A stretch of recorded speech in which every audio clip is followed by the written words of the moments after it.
Hello and welcome to the China Unraveled podcast, your unfiltered source for what's going on inside China and what it means for the world. I'm your host, Jason Sheftel, and I also used to believe the China story we've all been told. But after living, studying, and traveling throughout the country, I now know better. China's past, present, and future are not what they've been made out to be. Over the last year, I've turned what I've learned into a book, while on here, I shed some light on the big issues. This is the third and final episode in a series on Hong Kong. The first episode discussed Hong Kong's origins. The second covered its recent history until 1997, and today's episode covers what the escalating crisis in the city means for its future. Let's learn why Hong Kong's golden age is coming to an end. Hong Kong's new life under mainland control began with a bad omen. On July 2nd, 1997, just one day after Hong Kong was returned to mainland China, financial contagion broke out in Thailand before spreading across Asia. The 1997 Asian financial crisis had begun and would soon hit Hong Kong, Asia's financial capital. Many pundits were already predicting the doom of Hong Kong, but the city surprised everyone when it did more than just weather the storm. Instead of collapsing, Hong Kong proceeded to prosper like few places on Earth. According to the World Bank, Hong Kong's GDP per capita grew 78% from 1997 to 2020, and its capital markets are 9 times larger than they were in 2000. What people who predicted Hong Kong's quick demise did not realize was that Hong Kong, mainland China, and the West could work together because they're part of a larger system. They were all part of the American global system. It was membership in the American system, not the Sino-British Declaration, that coordinated the relationship between China, Hong Kong, and the world. This joint membership made their relationship not just workable, but extremely lucrative, despite all the tensions simmering under the surface, and just as it also did with Taiwan. After offshoring its industrial sector to China, Hong Kong rode the wave of globalization and built itself into not just a financial center, but one of the world's premier financial centers, with competitors that can be counted on one hand. But prosperity like this is a bit of a double-edged sword. There is no next stage of economic development after becoming one of the world's rare financial capitals. Like New York, Hong Kong had already made it to the top of the mountain, and small, craggly, physically constricted Hong Kong was not broadening into areas like technology. Every precious square foot on the island was already accounted for. Hong Kong's economy could only be sustained and deepened by finance. What this means is that all speculation about the life or death of Hong Kong is really speculation about its future as a financial center. So let's talk about Hong Kong's unique financial role and how it came about. The first thing to know is that Hong Kong's most important financial asset is not its connection to China, but its connections into the global financial system built on top of the U.S. economy and the U.S. dollar. Leading up to the handover to China in 1997, Hong Kong was given a number of special statuses and privileges by a network of U.S. laws and agreements. The most important law is the 1992 U.S. Hong Kong Policy Act. Under this law, the U.S. decided to, quote, play an active role in maintaining Hong Kong's confidence and prosperity and its role as an international financial center, and to continue to treat Hong Kong as a separate territory in economic and trade matters, end quote. In practice, this law inspired the U.S. to give Hong Kong a number of special financial, technological, immigration, and customs privileges. More generally, active U.S. policy is what allowed for the construction of the advanced financial infrastructure that replaced Hong Kong's old physical industry. Everything from offshore dollar debt and equity financing, to IPOs, to accounting structures, to legal vehicles, all of it depends on these agreements. None of it would be possible if Hong Kong had been treated like any other Chinese city. If Hong Kong had been treated as part of China, it would have been at best a regional or domestic financial center, not a global one. And of all the benefits given to Hong Kong, by far the most important one was the U.S. decision to enshrine Hong Kong as the primary dollar funding center in Asia.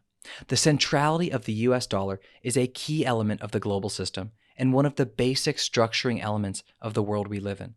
Here's a quick summary of why. State currencies are normally only useful and valuable within that state, so this makes international trade and investment a serious problem. How are you supposed to pay? Who'd want the worthless money of some distant country?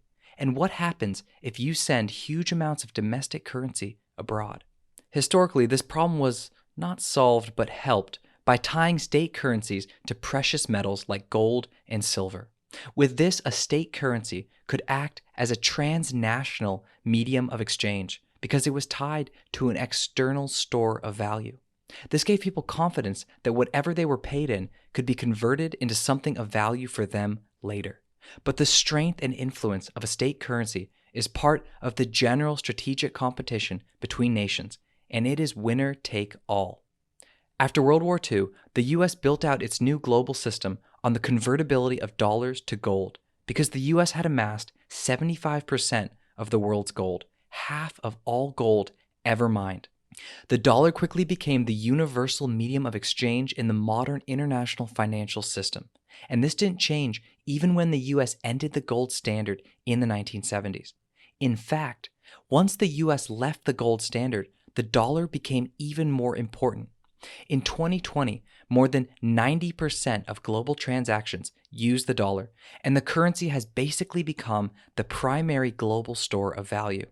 Everything in the world economy is tied to the dollar. The global system only works because a buyer like China can pay in its currency, get it converted into US dollars, and then have US dollars converted into a seller's currency such as the Turkish lira. No one wants the Chinese yuan, the Mexican peso, the South African rand, the Indian rupee, or the Brazilian real, often not even the citizens of these countries. More than 40% of all global debt is issued in dollars because bankers and lenders, like everyone else, want to be paid in US dollars. And the dollar is also the unit of account for whole categories of goods like oil and agricultural products, meaning they're all priced in dollars. So US citizens rarely have to think about other currencies, but everyone has to think about the US dollar. Among other things, the relative strength of a country's currency versus the dollar impacts its ability to pay for imports, pay its debts, and adjust the amount of capital entering the country via exports or investments. A big shift in the dollar can cause economic development to hit a standstill or even cause near immediate bankruptcy for some countries. The structural role of the dollar largely insulates the US from the chaos of currency markets in a way other countries like China simply cannot dream of. Without access to the US dollar system, China can't access its customers, investors, suppliers, nothing, or at least not without some serious consequences. And this is where Hong Kong comes in. China's currency is heavily managed, and its state-driven financial sector is largely closed to the world. But Hong Kong's currency is treated as immediately and freely convertible into US dollars. This let Beijing funnel financial activity through Hong Kong while keeping the Chinese currency stable, its financial system state-directed, and its capital flows under control. To say this helped make Hong Kong a hub for capital exchange and investment would be an understatement. Since much of the rest of the world also only got access to China through Hong Kong, the city rapidly moved from its 1990s listings of Chinese state companies to listing private companies, to building up insurance services, derivative desks, private banking, wealth management, and finally to providing the full suite of high-end financial services. According to the Financial Times, in 2020, 10 trillion US dollars flowed through Hong Kong's special financial mechanisms linking China to the West. It is no surprise Hong Kong developed one of the highest GDPs per capita in the world. However, the US enabled Hong Kong to become a unique financial center in order to help support an independent, free Hong Kong with democratic distance between it and the mainland. And that goal has clearly not been met. Back in the early 1990s, Beijing tried to sing a tolerant tune towards democracy in Hong Kong. For example, in 1993, Beijing's head transition negotiator, Liu Ping, said, quote, "How Hong Kong develops democracy in the future is a matter entirely within the sphere of Hong Kong's autonomy, and the central government cannot intervene," end quote. Well, Beijing quickly changed its tune. When Hong Kong's last colonial governor attempted to democratize electoral procedures grow the electorate, and open up governance structures, that same negotiator called him a sinner for 1,000 years, and then Hong Kong's colonial government was transformed into an executive-led government with limited public accountability and Beijing vetoes of all important decisions. Democracy on paper was very different from real democracy on the ground, which Beijing only knows how to deal with in one way. From Beijing's perspective, democracy in Hong Kong was like a corrosive acid applied to its state authority, and one that might spread beyond the island. But Beijing's control is just as much of an acid when applied to Hong Kong's institutions. Only democracy can secure Hong Kong's Western economic system and financial machinery. This opposition is what makes our story a tragedy. Beijing spent the first decade of the 21st century stifling real democratic reforms in Hong Kong. It thwarted reform efforts in 2004, 2005, and 2009, and then watered them down in 2010. Hong Kong's animosity over all this obvious stalling and obstruction first broke out in 2003, when over 500,000 people protested a proposed national security law to curb, quote, treason, secession, sedition, and subversion against the Central People's Government, end quote. Beijing was trying to increase mainland control without expanding democratic processes. While this effort failed, an even more rigid national security law would return in 2020. The world largely ignored Beijing's moves, but the people of Hong Kong did not. After the 2008 financial crisis and the rise of Xi Jinping, China's obstruction became more blatant and undeniable. Hong Kong's protests grew, and the rest of the world slowly began to pay attention. Once Xi Jinping came to power in 2012, the party began tightening its grip on all of China, including Hong Kong. On the economic, social, and political front, Hong Kong continued its slow, relentless drift ever closer to the mainland. It was as if the island was no longer tethered to the ocean floor. Democracy was stalled, social controls were increasing, and the local economy was becoming more Chinese and less global. By the middle of 2020, close to 80% of the market capitalization of the Hong Kong Stock Exchange is mainland Chinese corporations. And no major Hong Kong firms ever made it big on the mainland, and many of the largest diversified away from China. Hong Kong responded to all this with large protests in 2012, 2014, and 2016. Beijing countered with abductions, imprisonments, expulsions, bans, prosecutions, and increased censorship, but even this didn't stem the tide. Terrible as all this is, it is important to understand that Beijing is not acting like some generic evil empire and arbitrarily punishing Hong Kong. China benefits immensely from Hong Kong, but the city also inspires very rational fears in Beijing. At heart, Beijing is confronted with the same ancient challenge as its predecessor states. How does it best take advantage of southern wealth while avoiding the major social and political consequences that come with it? Over the long term, no Chinese government has found a wholesome, humane answer to this question. Since 1997, national unity has been guaranteed through tremendous economic growth, historic economic growth that briefly covered up this tension. Then the aftermath of the 2008 financial crisis proved that the low-hanging fruit in China's economy had been plucked. Every dollar or yuan invested in China was yielding less growth. To combat this and maintain the high economic growth it needed, the government had to spew credit into the economy, quickly turning China into one of the world's most indebted major economies. To the Communist Party, this was all a very bad sign. It knew economic growth couldn't last, but what was the party supposed to do once economic growth was no longer guaranteed? Slowing growth meant China had to return to more classic and intrusive measures of population control to maintain its unity and state integrity.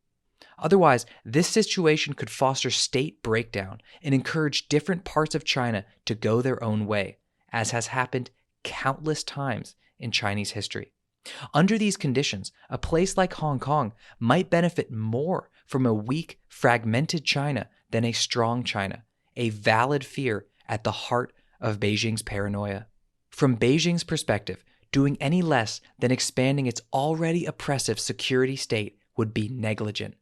Although Hong Kong naturally has a very different perspective. In 2019, all these tensions finally erupted when huge protests broke out over Beijing's attempt to pass an extradition bill.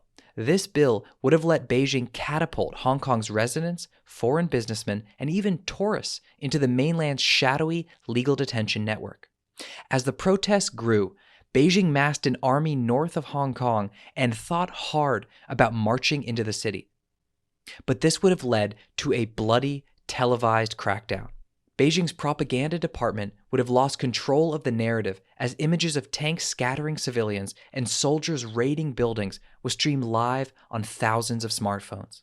Hong Kong's freer media environment and international residents meant visible savagery could have caused a major backlash. So Beijing weighed the scales and decided not to crack down. It was, however, a close call. After all, Xi Jinping said, quote, "Anyone who attempts to split any region from China will perish, with their bodies smashed and bones ground to powder," end quote. And he didn't say this just to sound cool, although it does kind of sound cool. But ultimately, he followed Deng Xiaoping's calculus, weighed the relative importance of national unity and economic growth, and came down on the side of a non-military intervention. Still, listeners should be crystal clear about how significant these protests were in recent Chinese history. Hong Kong's 2019 demonstrations were the largest sustained protests against the Chinese Communist Party in the history of the People's Republic, and the only one not met with military force. Protests at this scale, lasting this long, were completely unprecedented. They were unprecedented because China is an authoritarian country with a many thousand-year history of internal conflict and division. Its government knows it cannot allow dissent like this and expect to remain in power, or even for its country to remain in one piece.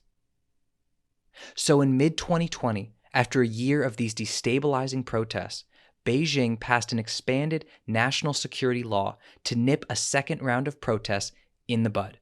Its goal was to crack down on new protests before they gained momentum, before they got in the public eye, before foreigners got involved, and before anyone could question Chinese state authority.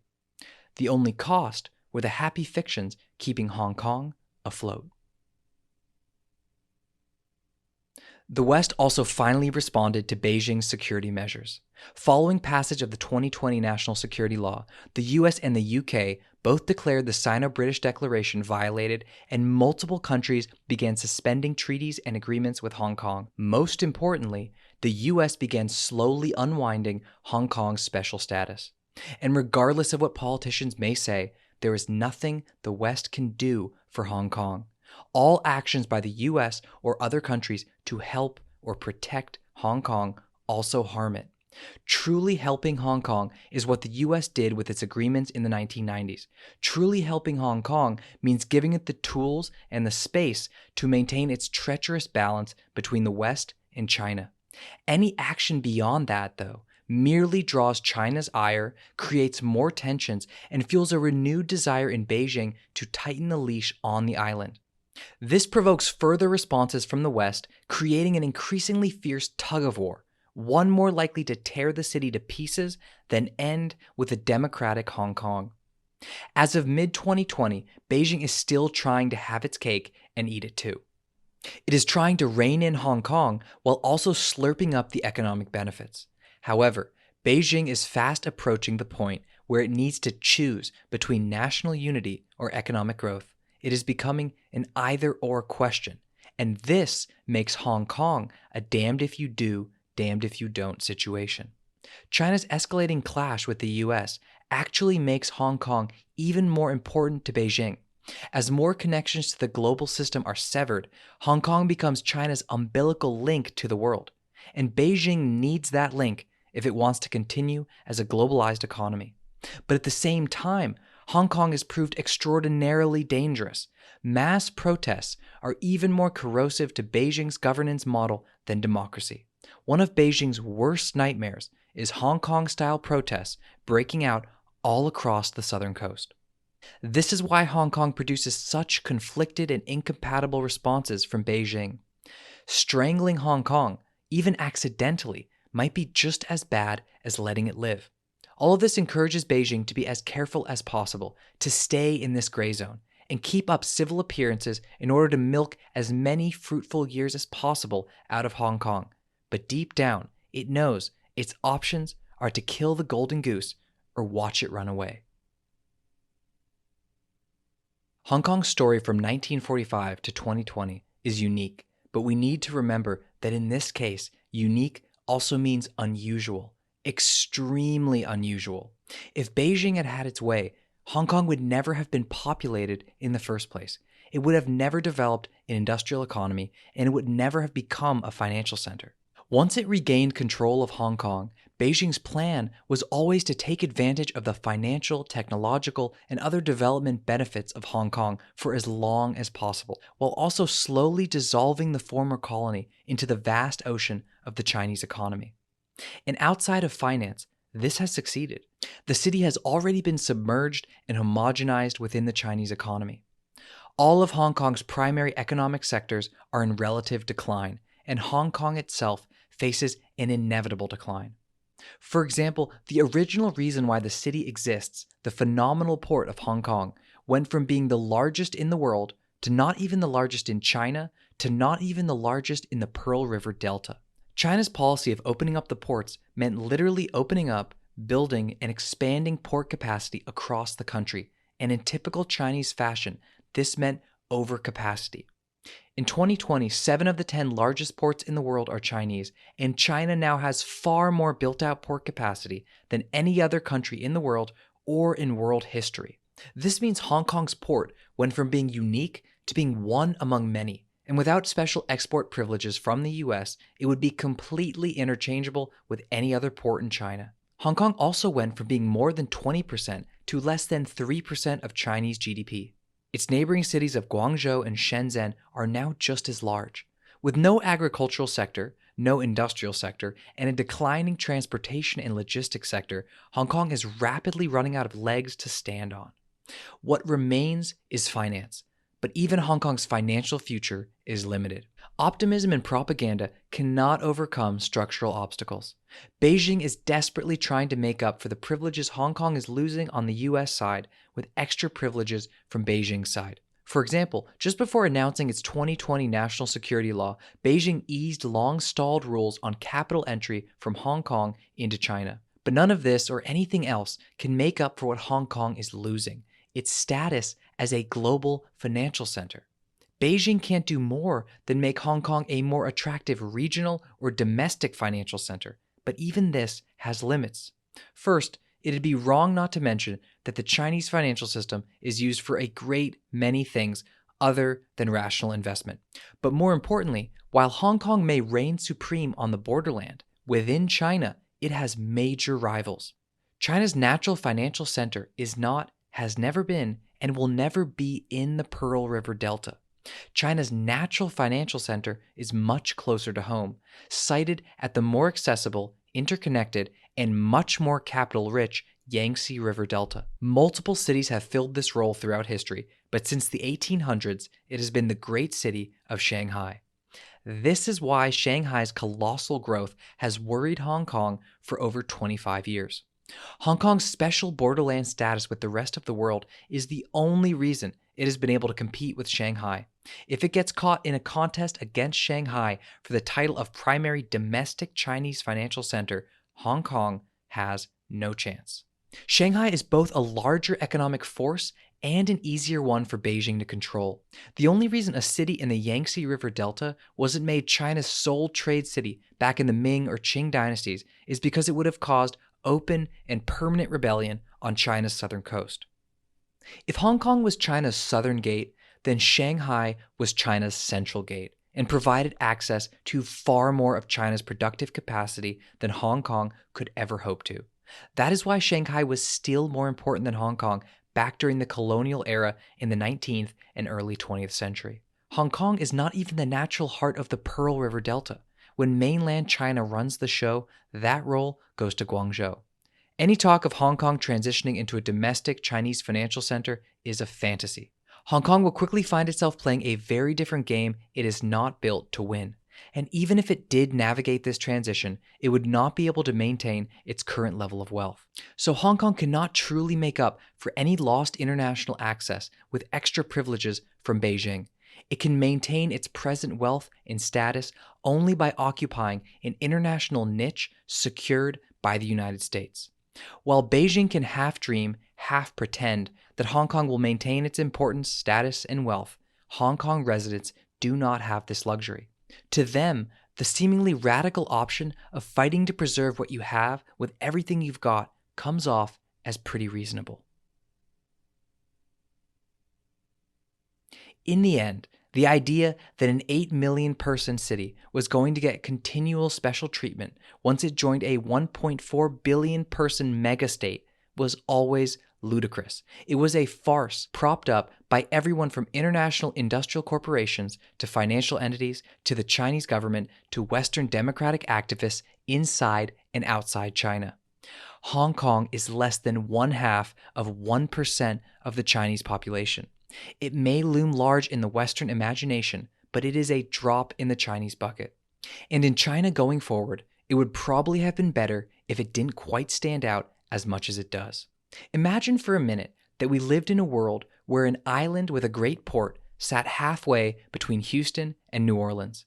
In this world, the British had not only burned Washington, D.C. to the ground during the War of 1812, but they'd also seized this strategic island. And over time, they'd built it into a world-class metropolis populated with fabulously wealthy former Americans who'd taken advantage of their island's access to important U.S. ports and waterways.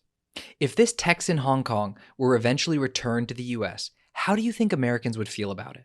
Would they approve of politicians giving the city and its residents special treatment? Or would you hear angry people grumbling, why does that already rich coastal city get special treatment? And why are its people so wealthy in the first place? For not being patriotic? For colluding with our foreign enemies? The political push would not be to give the island and its people any special treatment. It would be to knock them down a peg, to cut them down to size. And in China, it is no different. The wealth and independence of Hong Kong is not viewed favorably by the masses. This makes a wealthy, privileged Hong Kong difficult for China to metabolize under the best of circumstances. It could probably only happen amidst some fantasy of continuous economic growth and prosperity on the mainland. Without that growth, everything darkens.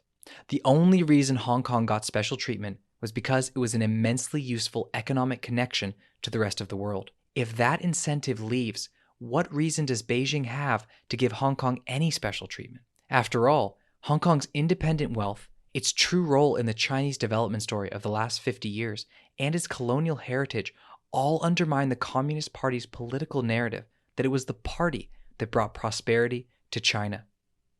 Add all this up, and the mainland's natural inclination towards Hong Kong becomes clear. Its aim is to flatten the city, to make the former colonial appendage as economically and politically indistinguishable from the rest of its region as possible. Hong Kong's future in the People's Republic is to be melted into the rest of the Pearl River Delta, now marketed as the Greater Bay Area, with its tens and tens of millions of people, much lower GDP per capita, and 3 cities larger than Hong Kong, all working to suffocate the former colony's spirit. The mainland Chinese government has staked its claim on being the government of all of China, through good times and bad. It can't have Hong Kong scurrying off just as the going gets tough. So there is not going to be a meeting of the minds on this one. The time frame depends on how quickly the threats and challenges grow, but Beijing cannot accommodate Hong Kong without undermining its political system. Hong Kong cannot accommodate Beijing without undermining its future prosperity. But Beijing has the power, and Hong Kong can fight to prevent its wealth or people from being extradited, confiscated, diluted, or expropriated, but it can't stop it. Hong Kong's survival has always depended on balancing between China and someone else, but there is now no one to turn to. With no counterbalance, the city gets pulled even deeper into the Chinese fold, and Hong Kong's future starts to look like southern China's past. Social controls expand, people and capital flee, production and trade processes migrate. What's left of Hong Kong searches for a foreign benefactor, while Beijing tries to maintain appearances. It is the latest round in the age-old conflict between northern power and southern port wealth, a pattern that has been on repeat now for over 1,000 years, and one China's modernization has failed to overcome. As internal and external tensions mount, what surrounds Victoria Harbor will become a glass and steel husk, the hulking shadow of a great metropolis whose energy has been swallowed by the sea.